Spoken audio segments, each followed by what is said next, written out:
আসসালামু আলাইকুম। আমাদের সিলেট ট্যুরের তৃতীয় পর্বের গল্প বলবো। আমরা সাদা পাথরে যাওয়ার জন্য নৌকা দিয়ে নদী পার হয়েছি।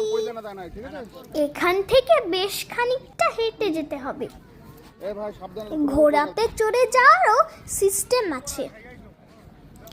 আমরা দুই ভাই ঘোড়াতে উঠে পড়লাম।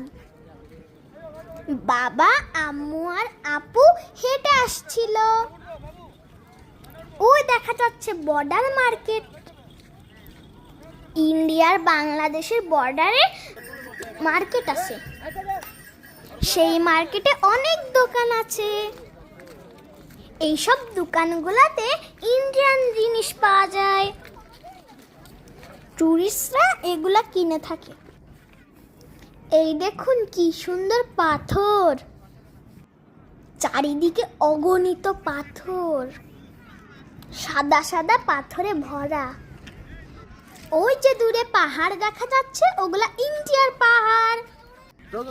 ওই যে দেখা যাচ্ছে বিজিবি আঙ্কেল, ওনারা বাংলাদেশের সীমানা পাহারা দেয়। একসাথে এত পাথর দেখে আমাদের খুব আনন্দ লাগছিল। ওই যে আমাদের বাংলাদেশের পতাকা। আমরা তাড়াতাড়ি পানির দিকে যেতে লাগলাম। যদিও তখন শীত ছিল এবং পড়ন্ত বিকাল ছিল, তারপরেও আমাদের ভেজার ইচ্ছা ছিল। আমরা পানি দেখলে স্থির হতে পারি না, যতই শীত হোক। আম্মু পানিতে নামার পারমিশন দিল। কাচের মতো চকচকা পানি। এত ভালো লাগছিল যে পানিতে নেমে, যে নামেনি সে বুঝবে না। একটু একটু শীত তো অবশ্য লাগছিল, কিন্তু এখানে আসার আনন্দে শীতকে জয় করে ফেলেছি। দেখুন কি চকচকা পানি, কি সুন্দর জায়গা। তিন ভাই বোন মনের আনন্দে ভিজতে শুরু করলাম। এখান থেকে পাথর উঠিয়ে খেলতে আমাদের খুব মজা লাগছিল। চারিদিকে অনেক মানুষের ভিড় ছিল। এখন একটু পানিতে সাঁতার কেটে নিই। আমি এখানে সুন্দর সুন্দর সাদা পাথর দেখেছিলাম। এখানে কত যে পাথর দেখে শেষ করা যাবে না। প্রচণ্ড রকমের মজা হচ্ছিল, খুবই এনজয় করছিলাম।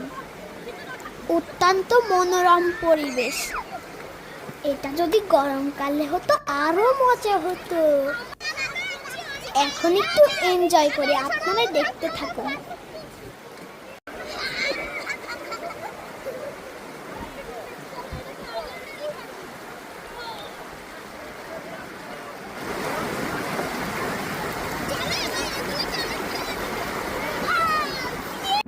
আমাদের আনন্দ দেখে কারোর কি যেতে ইচ্ছা করছে? মন চাইলে অবশ্যই ঘুরতে যাবেন। মাঝে মাঝে ঘুরলে মন ভালো থাকে। এত সুন্দর জায়গা দেখলে বোঝা যায় সৃষ্টিকর্তা কত সুন্দর, আমাদের পৃথিবীটা কত সুন্দর করে গড়েছেন। আমার আপুর শীত লাগছিল, তাই উঠে গিয়েছিল। কিন্তু আমার আর ছোট ভাইয়ের খেলা তো শেষ হয় না। ডিসেম্বর মাসে বাংলাদেশের বেশ শীত পড়ে। সেই শীতের মধ্যে পানিতে ভিজছি। কি করব? এত সুন্দর পানি দেখে কি করে স্থির থাকি? আম্মু বারবার বলছে উঠে এসো, ঠান্ডা লাগবে। কিন্তু কে শোনে কার কথা? আমি তো ব্যস্ত চকচকা পানিতে ভিজতে। আমি আর ছোট ভাইয়া বেশ খানিকক্ষণ খেললাম। প্রায় সন্ধ্যা হওয়ার জোগাড়। এবার আমাদের শেষ করতে হবে ভেজা, কারণ আমাদের সিলেটে ফিরতে রাত হয়ে যাবে।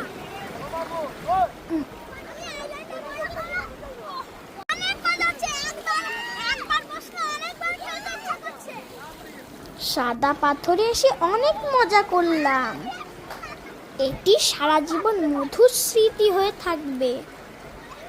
বড় হয়ে যখন এই ভিডিওগুলো দেখব, ছোটবেলার কথা মনে পড়ে যাবে। আমরা কত আনন্দ করতাম সেগুলো মনে পড়বে। সবাই ভালো থাকবেন, বেশি বেশি সুন্দর জায়গা দেখবেন। আল্লাহ হাফেজ, আসসালামু আলাইকুম।